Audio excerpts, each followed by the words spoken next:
How's it going, guys? In this video, we're going to be talking about something that's apparently a little bit controversial. I don't know if you guys who follow the REI Avengers knew this, but apparently landlords are parasites. That's right. We're leeches. We're a drag on society. And if we would only self-delete, give all of our houses back, and turn the entire country's economic system over to socialists, then we would establish the beautiful, wonderful society that everybody wants to usher in. If only we would just get rid of ourselves. So who I have on here today to talk about this subject is Dion and Matt. And what we're going to talk about is, if all landlords all of a sudden evaporated, would that actually solve problems? Would it really benefit people? Now, obviously, we're all biased because we all own a bunch of property.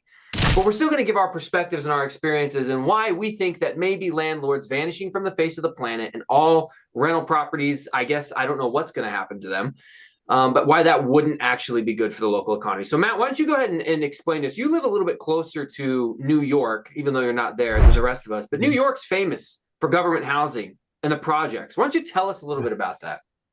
I mean, they don't do very well. I mean, almost every one of those very large government housing-based projects ends up turning into this massive crime land.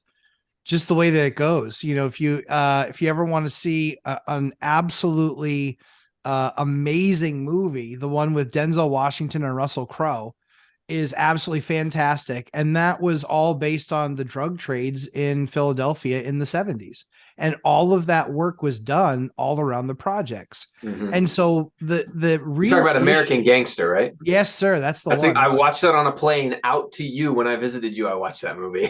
Get out of town. Yeah. I did. Yeah, I like that movie. Fantastic movie, but it really does depict exactly what things looked like when everybody relied really heavily on government housing. You know, Section 8 is what it was called back in the 70s. And that's when it came along. It was the early part of the 70s. Section 8 came along because the government realized one thing, that they don't do very well at managing the properties and taking care of the properties and upkeeping things. And so it was really interesting to see, because that program was really formed from that, where they then started giving people vouchers to then get properties that were not government owned and government run. And so I think that the idea is that, you know, I think the funniest thing that I always hear is, if you eliminated landlords, I'd be able to buy something. What's your credit score? Oh, 530, huh? How much money do you have for down payment? I'm working on it. Oh, you're working on it. Okay. And you start to hear the numbers and you start to break it down, and they don't have any of the things that you need to. They don't have the know-how of how to manage the mortgage. They don't know how to get the mortgage. They don't have the down payment for the mortgage. They have no financial acumen whatsoever. And while I absolutely loathe the public schools on how they teach, you know, finances, that's their report card. Most people can't balance a checkbook. And so while you think landlords, you know, that you'd be in this utopia without us, it's just not reality. It's just not the facts. You have the place that you have because you can't afford to buy a house. Right. And I actually think it's a good point to make, because what happens here in the comment section, a lot of these videos, when they start to turn ugly and people start to get angry, oh, you just hate renters, you're just classist, you're just trying to separate the bourgeoisie, or however you want to phrase it, from the 99% from the 1%, right? Well, no, what you don't understand is that as you move through life, everybody, at least most people, start out at 18 with very little. And you need to move through life on a relatively systemized process as you ascend to the middle class and possibly higher than that.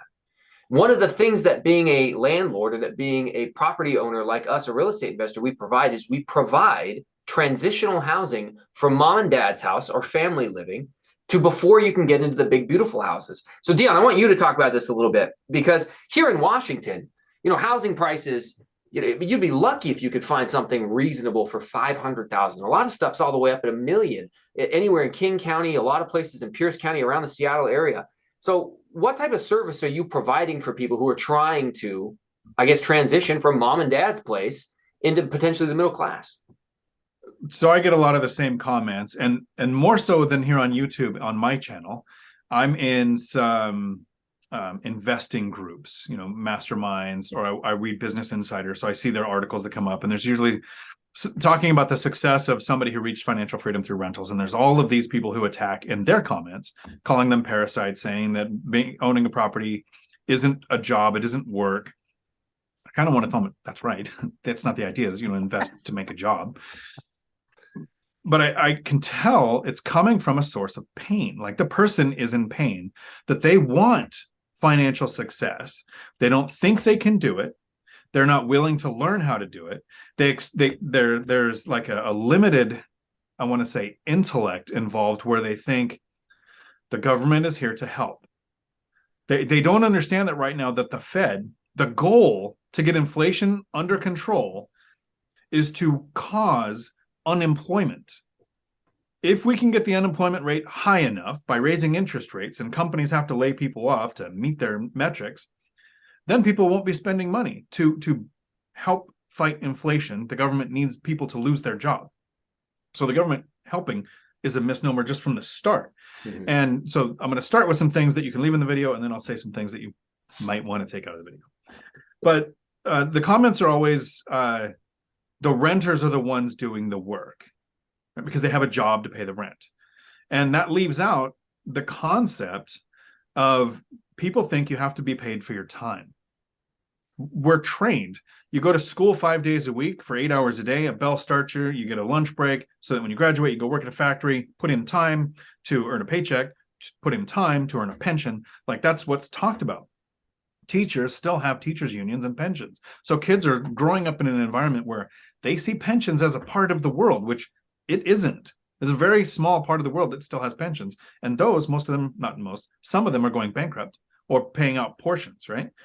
So the mindset is, I need to be compensated for time. So a tenant is compensated for their time at work, not you need to be compensated for your return.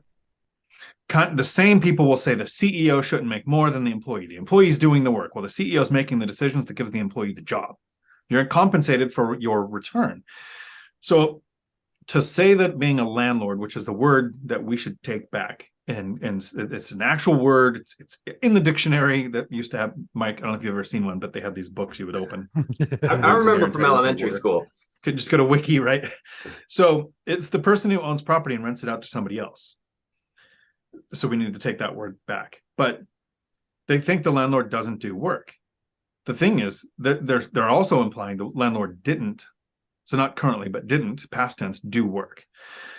You have to get your credit score good enough to be able to qualify for the mortgage. You have to save the down payment. You have to find the property. And what strategy is that? Are you going to an agent, using the MLS, driving for dollars, sending mailers, like all the strategies that take work to find the deals?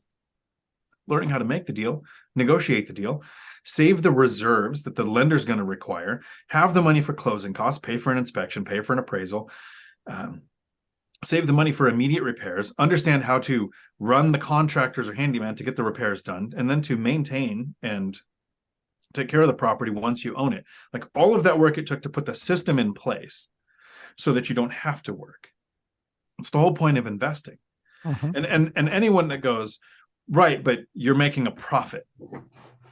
So tell me the thing that you own that someone didn't profit from. Your phone, your car, the food you eat, your healthcare, everything isn't done out of the goodness of their hearts. People aren't building housing because we have a housing shortage. People are building housing because they're going to make money when that home sells, whether it sells to a home buyer who is our biggest competition as an investor. They're willing to pay more than an investor will.